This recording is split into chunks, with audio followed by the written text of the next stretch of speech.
Hey guys, it's Will here and welcome back to another battle report. As promised, tonight is going to be my first game in the Iron Hammer League. So this is a 2,000 point semi-competitive league being organised by 40K Gaming. I'm bringing my Eldar for the league and I'm up against Sam's Orks. So you've seen my Orks a few times since the new Codex has come out, but I think this will be the first time Sam's Orks are on the channel with the new Codex. And yeah, he's been getting some good results with them actually. It's a strong army, and so really looking forward to seeing how they get on. The game's going to be 2,000 points Eternal War. Haven't rolled for mission yet, but yeah, this is going to count for the league. So let's take a look at the armies. So here's the latest incarnation of my 2,000 point Biel Tan army. Had to change up a few things as I've been playing mostly 1750 games recently, but we're up to 2K for this, and obviously we've had the points adjustments from chapter approved. So leading the force as ever is my my Farseer on a jet bike. He's got the Singing Spear, and his powers are going to be Fortune and Doom, and his Warlord trait is going to be Natural Leader, so he can basically pick a unit within 3 inches at the start of the shooting phase and give them the rerolls to hit, which is really nice as a way to get round not having guide without actually having to sacrifice another power to get guide. And his relic is going to be the Phoenix Gem, so he has a chance to get back up again after he dies and do some damage on the way down. He's leading a Spearhead detachment. No, it's not, it's an Outrider detachment. So we've got 7 Windrider jet bikes, all with Shuriken cannons for the lovely reroll ones, Biel Tan goodness. 6 Swooping Hawks with an Exarch with the Hawk's Talon on there. And then 8 Shining Spears with an Exarch with the Star Lance. Then my main battalion is led by 2 Warlocks, and both of these guys are going to be the same. They're going to have Protect, Jinx as their power, so 2 guys with the same power. You can cast both versions of it because you can cast the buff and the debuff. They're treated as separate powers. They're just stock, and then I've got 3 units of Dire Avengers, 2 of 5 and 1 of 6 because I had a few points left over, and they're all running Exarchs with the double Shuriken catapult. Then I've got a unit of Wraithguard. Haven't played these for a while, but decided to give them a run out tonight. Although looking at Sam's list, he's not got much in the way of vehicles, so they may not be as effective as some of my options could have been, but hey, they'll certainly do something. And I've got a couple of Wave Serpents, both running twin Shuriken cannons, underslung Shuriken cannon, you know, the basic Daka Wave Serpent build. And then I've also got a Spearhead, so that's the Falcon Grav tank with Bright Lance, Pulse Laser, Crystal Targeting Matrix. 2 units of Dark Reapers, both of 5, 1 with a Tempest Launcher, 1 without, and then a Spirit Seer. His power I haven't quite decided yet, I need to do that before we start, and he's also going to have an extra relic, which is the Spirit Stone of Anathlan, which gives him the opportunity to re-roll a power. So I put that on him rather than the Farseer, because the Farseer's already got a re-roll on a power. So yeah, there we go, 2,000 points of Biel Tan Eldar. And here's Sam's 2,000 points of Orks. Now Sam was making Orks great when Orks weren't a good codex. Now they've got a solid book. This army should be even better. Certainly with all the new stratagems, there's a lot of shenanigans you can run. So he's got double battalion here to make the most of all those nice juicy stratagems. And his Warlord is his Warboss with the Dead Shiny Shooter and Follow Me Lads Warlord trait. So 9 inch on his Here We Go, not Here We Go, sorry, War. Then he's got a Big Mech with a custom Force Field, custom Mega Blaster and Heavy Armor. Mega Armor.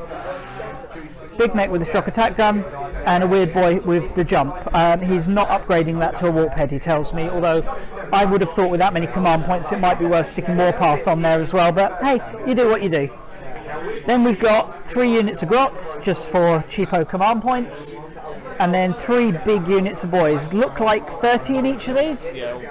So we've got Shooter Boys with 3 big shooters, Knob with a Power Claw, Shooter Boys, 3 big shooters, Knob with a Power Claw, and Slugger Boys, no big shooters, Knob with a Power Claw. Obviously Shooter Boys are a good choice here because he's running Bad Moon, so he'll have lots of rerolls and the ability to potentially fire them twice. He was actually going to run a third unit of shooter boys, but yeah, he hadn't actually finished painting them yet, so he very kindly agreed to run all painted models, because he could have got away without it, but you know what, it just looks better this way. Then he's got 2 Megatrack scrapjets, very nice model, and definitely the most effective of the new buggies, and 2 maxed out units of 10 tank busters in 2 trucks. Are the wrecking balls paid for on there? Yep, the wrecking balls are paid for, so they can even do a bit of damage in melee. And then 3 custom mega cannons on those mech guns there. So yeah, surprising amount of DACA in this list, and obviously vastly outnumbering me with 90 boys, all the grots for shielding. There's certainly some strength in this army. But and with Eternal War being much more about board control, this many models is going to make a difference. Anyway, let's roll up mission and get to the game. So the mission tonight is Beachhead, so we've got 1 objective in each deployment zone and 1 in the centre. 1 objective for 1 point for holding your own at the start of your turn, from turn 2 onwards, 2 for the middle one, and 3 for your opponents. We got Vanguard deployment, and I've set up first, and I have to say it was a bit tricky to really get it lined up to make the most of this. A lot of this terrain is line of sight blocking, and it's all running diagonal to the deployment, so a little bit fiddly.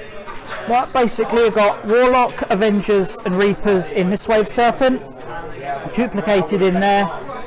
Just the Avengers and the Spirit Seer in the Falcon, which is trying to get line of sight to some of his vehicles. And then Spears and Jet Bikes, Swooping Hawks further back. They'll probably sky leap or maybe stick around for turn to act as a deep strike screen to prevent the jump. And then I've got my Wraith Guard in reserves in Webway for 1 CP. Sam's got all his boys sort of clustered to the middle with guns at the back, 2 units of grots in front to screen and 1 at the back for a deep strike screen, and then the scrapjets down here behind this wall, so they are going to be pretty safe on the first turn. Main bunch of characters seem to be in the middle there. He's got his weird boy and his big mech and his war boss, and his other big mech up on the hill there. So pretty good defensive deployment actually. Grots to shield, big mech in range of a lot of stuff to give him good saves, and he may well pop the stratagem to extend the range on that. He may even go for defensive positions, because at the moment I have first turn. That is, of course, unless Sam wants to steal. And he's just finding a dice. No, initiative not stolen. Here we go with Eldar, turn 1. So a cautious start for the Eldar. I actually ended up leaving 1 of my units of Dark Reapers in their transport because I just couldn't get them to a good firing position where they'd have line of sight, but moved 1 unit out to grab this objective and draw line of sight to his truck. Falcon stayed where it was. The now empty Wave Serpent ran onto the objective. Jet Bikes got forward to start lining up some shots, and the Spears went out to the flank ready to kind of countercharge next turn hopefully. Psychic phase was a little bit disappointing, so my Farseer failed to cast Fortune on the Shining Spears despite a reroll. In fact, a command pointed reroll, because he'd already used his standard reroll to put Doom onto the nearest Orc Boys mob, which I then forgot half my rerolls for that, so a bad play on my part. The Orc truck over there was my target for getting first strike, so I put the Falcon and the majority of these Dark Reapers into it, but he got a bit lucky with some of his saves, and it's alive on 3 wounds. And I didn't really have anything else that could threaten it, because the other Reaper squads in there and some of my best anti-tank units are still in reserves. So instead focused on bringing down the numbers of that boys mob. Killed a good number of them, 12 of them, but not enough to force a relevant morale. But my one saving grace is that it's going to be difficult for him to get the charge. Not impossible, but you know, it's going to be hard for him to get a charge this turn. And the Shining Spears, he has got -1 to hit those because I cast Conceal Reveal, but that is only to shooting, and I failed to get Protect off on them, so not the best turn. So yeah, this is going to be a painful retribution from the Orks, I think.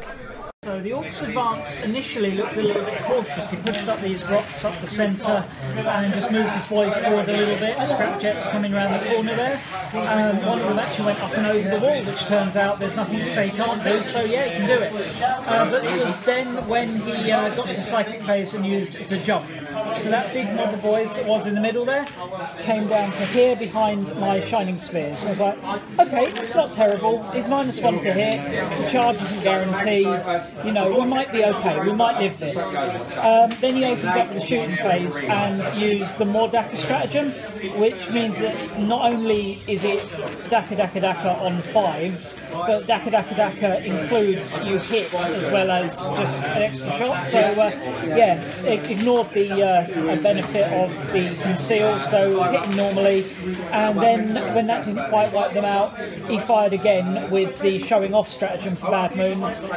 Add to that the reroll 1s, and my shining spears were almost wiped out. There were a couple of guys left, and they got dealt with by the scrapjet, by one of the scrapjets, and I think a couple of the trucks helped finish them off as well. He then shot most of the fire over here at the jet bikes, but two of the custom mega cannons went to the Wave Serpent and had pretty good damage rolls, enough to wipe it out, blow it up, and in the ensuing explosion killed the jet bike and a couple of Dire Avengers and a grot, and actually one of the shining spears, because that took place before the shooting all down here. He then fired the second scrapjet at the Spirit Seer, who was standing out in his own by that point because of all the units around him getting blown up, and killed him. And then the big mech, oh yeah, the big mech was involved in killing the shining spears. So basically, I lost most of my jet bikes, all my shining spears, and my falcon, sorry, Wave Serpent, and my Spirit Seer. And to add insult to injury, these guys were close enough to also pull off a charge onto the swooping hawks and wipe them out. So yeah, lost a big chunk of my army. Points wise, he's only got 1 point for the first strike, but yeah, ouch. Really good turn for the Orks there. Great use of stratagems on these boys here, and it's going to be an uphill struggle. So at this point, the background noise in the club got so bad that I just couldn't hear what I was saying on the recording. So I've switched to voicing over it. So this turn got my all of my Avengers and my second unit of Reapers out of their transports, ready to light up the Orc lines. And this Wave Serpent that had previously had the Reapers in moved forward to try and get line of sight on one of his boys mobs. Although I ended up blocking my own line of sight for my Reapers. Also brought the Warlock up behind the wall there.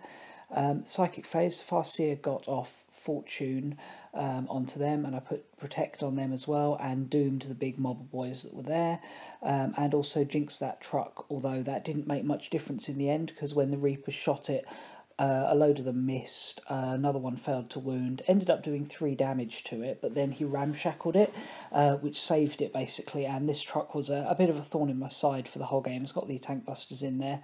Went better down here. As you can see, the big mob of boys there has gone completely. It did take the fire from both those Avenger units, the Wave Serpent, the Reapers and the Farseer, but did it in the end, so they're gone, although no doubt he will try to do the jump to get another unit down there.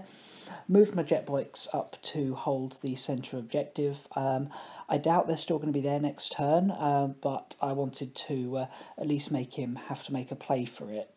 And over here, the Wraith Guard came down by deep strike, targeting the scrapjet, which should have been an easy kill, but I missed with 3 out of 5 of them. The other 2 did damage it, but only did 8 damage. Would have been enough to kill just about any of the other buggies, but the scrapjet has 9 wounds. And doesn't have a degrading stat line, so they've achieved a total of nothing, unfortunately, which is a shame. They could have done a lot better than that. But hey, at least he's going to have to double back to deal with them. So yeah, not great. Did take out some of the most pressing threats, but only got the 1 point that turn. So, start of the Orc second turn, and he gets another point for that objective over there, bringing the score to 2-1.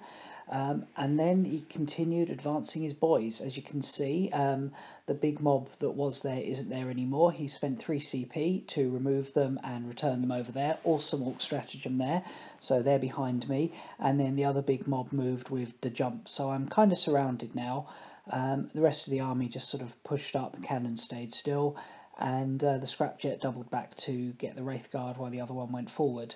So one of the grav tanks got wiped out by one mob of tank busters, and the other grav tank got wiped out by the other mobs, so out of tank busters now. And then these guys and that truck shot for the bikes. My jet bikes killed them off. They were never really going to last long there, were they? So yeah, that's a lot of the advanced elements of my army down. But over here, these guys didn't have quite such a good time, despite using those same 2 stratagems again. He wiped out most of my Dire Avengers, although the Exarchs stayed alive, but the Reapers survived really well. Thanks to Fortune and Protect, I just managed to pass all my saves. Need a leadership test for this guy. He's failed that, but I'm going to CP that because a 5 will pass this. And there's that 5, so yeah, he's sticking around at least. But yeah, not much left on this side of the board, is there? Let's see, and over here, yeah, he shot the Wraith Guard, killed the majority of them, and then the scrapjet got into combat. Didn't actually kill that last one, left him on a single wound, but he's not really going to be in a position to do a lot now. So yeah, that is the end of the second Ork turn, and I think from this point on the sound quality is a bit better, so going to switch off voiceover and back to normal recording. So with very little left on the board, it was quite a quick turn. Pulled back my Dire Avengers from over there and tucked my Farseer in near to that unit, pushed this guy up and moved my Wraith Guard out of combat. Now he stepped out of combat and shot the scrapjet, blew it up, but the ensuing explosion killed the Wraith Guard. So yeah, that was not quite as planned, but hey, that's one scrapjet down at least. This Reaper squad, who were under the effects of Fortune from the Psychic phase and also Natural Leader, fired their Reaper launchers at the scrapjet in the middle, but only did 2 penetrate, well, 6 wounds in total, 2 of them got through, and their Tempest launcher went at the big boys mob that was here.